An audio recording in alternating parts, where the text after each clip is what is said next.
Hi, welcome back. So in this session, we are going to discuss about each component in Kubernetes. As part of Kubernetes administration, the first we are going to see hands-on namespace and pods. In previous class, we have discussed about how to install Kubernetes, how to create a cluster, how to create a worker nodes, how to integrate worker node with master node, and how to verify everything is working fine. Correct? So as I said, we created our GitHub ID, Cloud and Loud, and there is a repository we have created to help people for this Kubernetes training. So the repository name is Kubernetes_admin_training. In this repository, for this class 4-namespace-part. So basically, we are going to discuss about namespace. We are going to discuss about part. Okay, let's go inside. So in this, you can you can see a two folder. One is namespace and part. So while practicing, you stick with this commands and open both folders.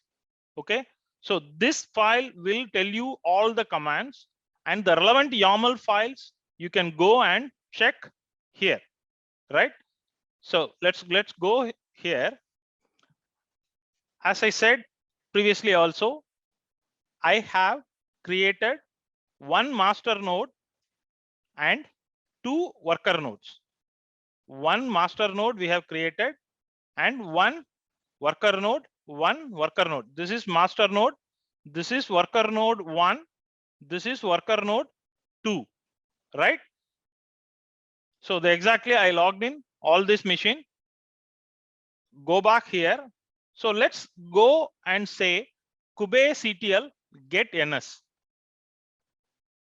So let's go and execute this command. So first of all, we have, I think there is a ns.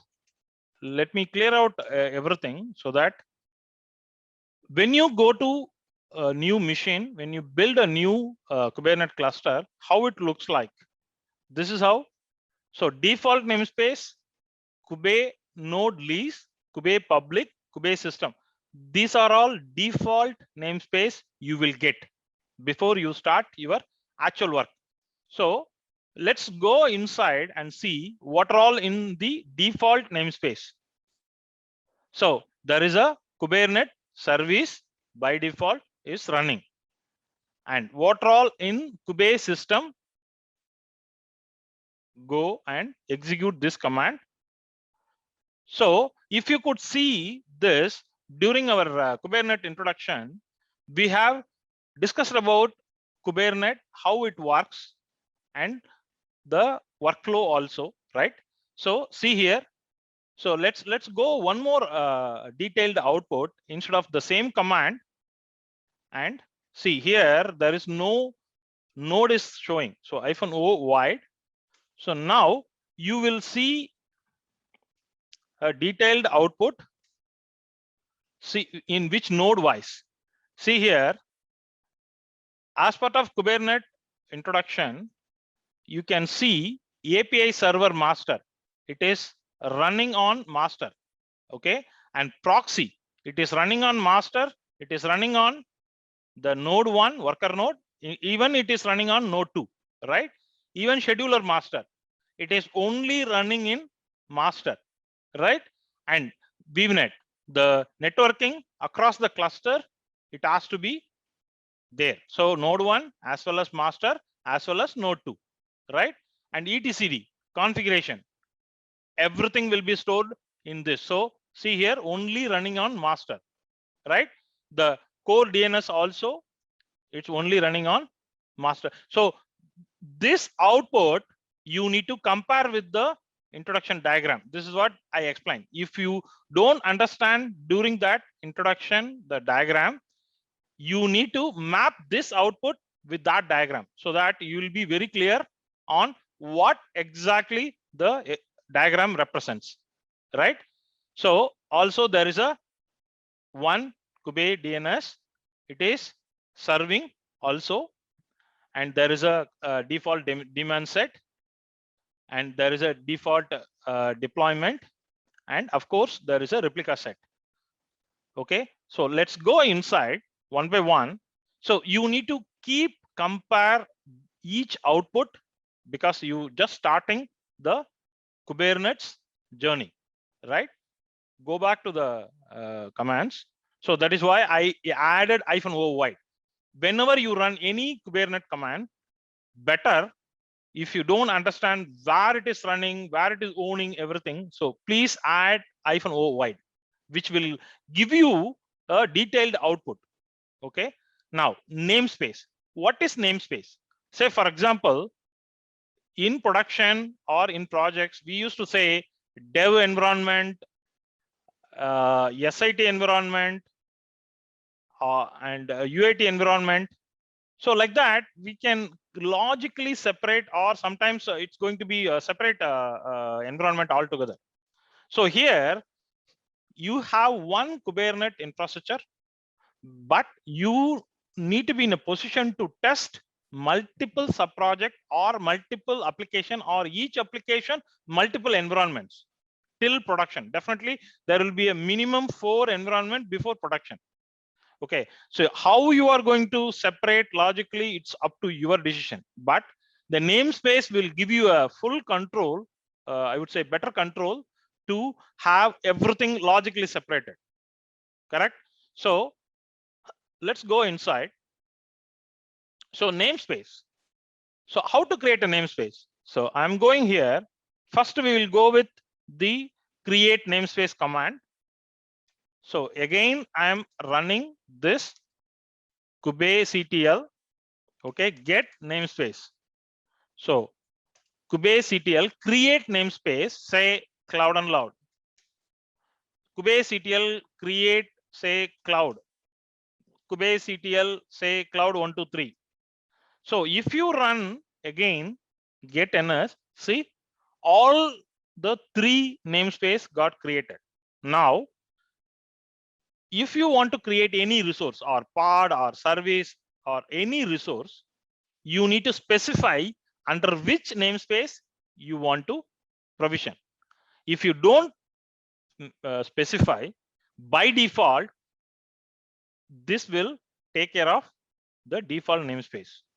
Sometimes you will get the error because sometimes the same resource name already existed in default, then you will get the error. Otherwise it will by default it will be provisioned in the default.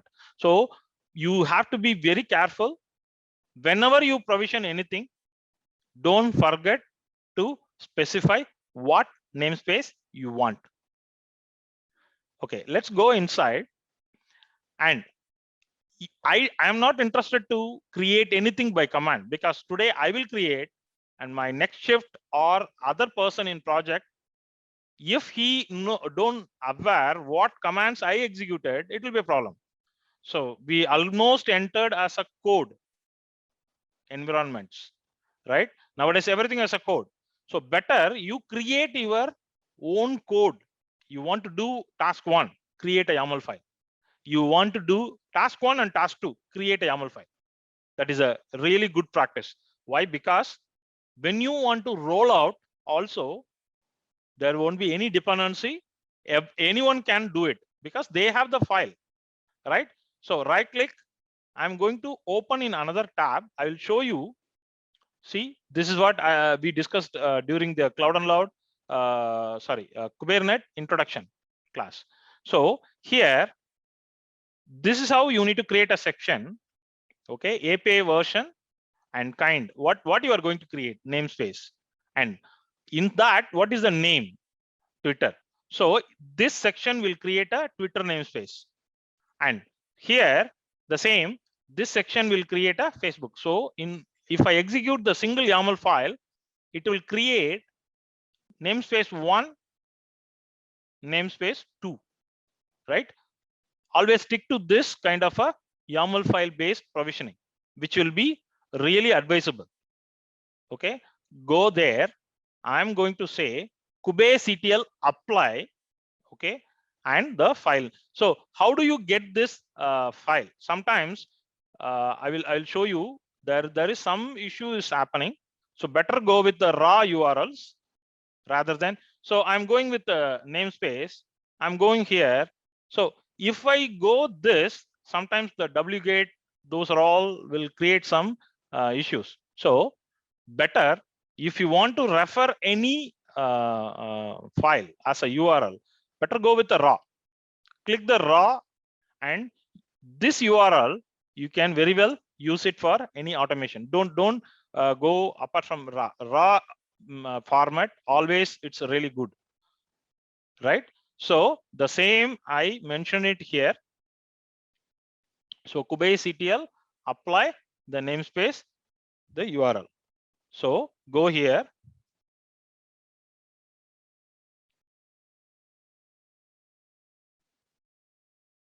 So this command is going to create namespace, right? So hope you are seeing there is no Facebook namespace, there is no Twitter namespace, right? So the moment we apply, Twitter namespace got created, Facebook namespace got created. Let's run the same. See here, there is a Twitter namespace got created, there is a Facebook namespace got created. Previously it was not there. So after we executed like this, we got provisioned by the two namespaces. So whenever you want to apply, so there is a command kubectl apply. Whenever you want to delete, kubectl delete. It's very simple, right? So I want to remove it, right? Simple. You run the same command kubectl delete. It got deleted. But the problem is, whenever you create anything manually, you need to you also need to delete manually. That is why always advisable. See here, still whatever you created manually, it still exists, right? So you need to run kubectl delete ns namespace cloud.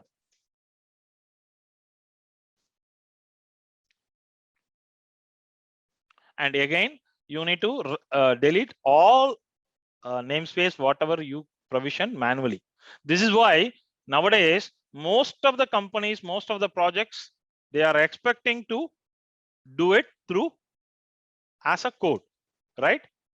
And one more, you need to be very careful. Before you delete any namespace, please ensure is there any resource inside, because if you delete any namespace, it will simply delete all resources inside the namespace also. If you have a pod, if you have a services, if you have a deployment, if you have a replica set, so all configuration also will be deleted. So before deleting or get rid of any namespace, you have to ensure nothing is there. It's clean. If it is empty, if it is no need, go ahead and remove it, right? This is the namespace. And come down. What is mean by pod? See, we learned about containers, right? This is the containers, right?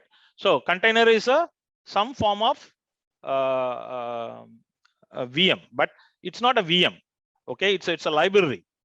Okay, this library will work on top of Docker engine, right? Docker engine.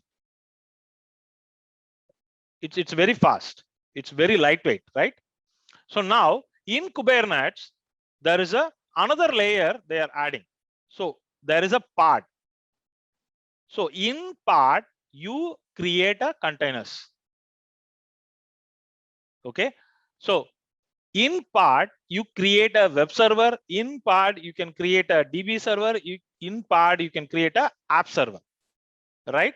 So for that, you need to have a couple of things to be learned from the parameter side. So let's go one by one. How to create a pod, and with one container, one single pod, two container, and one single pod, two container with the two different port, one single pod, two container with the same port, what is happening. So like that, you need to, while learning, this is how you need to learn, so that you won't get much fear during the troubleshooting part, right? So go here, the same, you can download it and run this command, but I would prefer directly go with the your configuration management URL. So I am going here. I know we will get the error. Let it be, because I want to show you. So I am entering it. See here, there is a error. Why? Because there is no namespace called Twitter. Okay. So if you want avoid such errors, then in this YAML file itself, you need to add this section as a first. Before this, you need to add this section. So what will happen if you execute this YAML file? First, it will create a Twitter namespace, and then it will create the necessary pod, and it will create the container. Correct? So in this, see here, there is a pod. Inside pod, you want to associate to be Twitter namespace, and labels. I will come later this session. So in this containers also, there is a Nginx container. The port is 80. Correct? So this is how you need to map it. So now we don't have Twitter namespace. So what you will do? You create, either you update this YAML file and run it again, or you simply go and create the manual way. I never prefer to go with manual, but you need to understand all logics, right? Again, I am executing this. See, there is a pod got created. What is the pod? Pod name is web server, right? So exactly this is what got created. So come down, and we applied, and also Cubase ETL. First, get all. What is there inside, right? First, go with this command. Then I will I explain the L part. So go here and say enter. So get all in Twitter namespace. Whatever is there, show me. So it's showing one part is got created. Just now we provision, correct? Now go back to your YAML file. You added some labels. See, these labels, you can add n number of labels. The more you add meaningful, it's like a tax. You can control, or you can use this tax whenever you want to do a management. This is really going to be very crucial. With label, you can manage your environment in a better way, right? So let's go with this tire front. Okay, so let's take this. Let's copy this. Okay, let's go here. Okay, tire equal to front. Okay, tire equal to front. Yes. So -L tire equal to front. You copy paste this. So copy this and go to here. See, exactly this is what I have listed down, but with a different parameter. But in front of you, I am taking a different parameter so that you will not feel any issue. So exactly we are going to see this. Let's see what happened. The reason we are getting only one part is we provision only one part. Suppose you imagine you have n number of parts with a different tax, but I want to see one particular scenario. You can very well use such the titles. The labels is really crucial. That is why the more you need to define the meaningful labels, the more you can manage your environment in a better way, right? Come down, and I want to go inside, right? What is the part? Part is web server, and I want to see what is inside. right? So better you can go with the describe, kubectl describe this command. I will add it later here itself. So go kubectl describe. What is this? Pod web server. Okay. And which namespace? Twitter namespace, correct? So enter. So there is a description. So go there. What are all containers running? There is a Nginx containers is running. So go here. So go inside this part also. So in this description, you can see about this container, right? What is the port? What is the container name? What is the ID? What is the host port map? Everything you can see from this description. Come down. So now you are inside that part, right? So this is how you need to understand one by one. You need to understand the labels will help you. Just now we have discussed about these labels, and each and every exercise I have added kubectl delete. Let's go and delete, exit, so that you start with fresh. You will get a very good understanding. Okay, come down, and again we are going to create a Facebook. If you don't create this YAML file while applying, it will get error, because this YAML file, let's open this YAML file. There is a mapped with Facebook namespace. If you don't want to get any error or don't want to go with manual, then add the relevant namespace, this section in the first, right? So I'm going to apply this. Let's say definitely we'll get an error because we don't have Facebook namespace. Yes. So kubectl create namespace Facebook. Okay. So now the namespace got created. Now you can go and apply very well. So if you go here, so multi-parts YAML got created. Now I need to know what is there inside. Which namespace? Facebook. I want to know everything. So get all, go here and say exit. So there is a part, multi-container parts, because we given this name. See here, we given this name. You can give any name. It should be some meaningful, right? So, and there is a 2 container. Okay, come down, go to the things and describe it. If you want to understand what are all containers inside, go and describe it so that you will get a better understanding. So you got the complete output. So go above, there is a first container called web, right? Go back to your YAML file. See here, there is a first container called web. And what is the another container? DB. Go back to your YAML file. See, there is another container called DB, correct? So go back to here. So this container is running on port 80, and name is web, and this container is DB and running on 3306, right? This is how one part, 2 container, right? The port is, this port is different, this port is different, but both containers are running in one single part, right? Go above, see here, one single part. And I want to know these parts, this part is running on top of which worker node. We have I explained, right? -o wide in any of the command. See here, this part running on top of node 2. Okay, so this is also one of the thing you need to ensure always, right? Come down, go to the steps.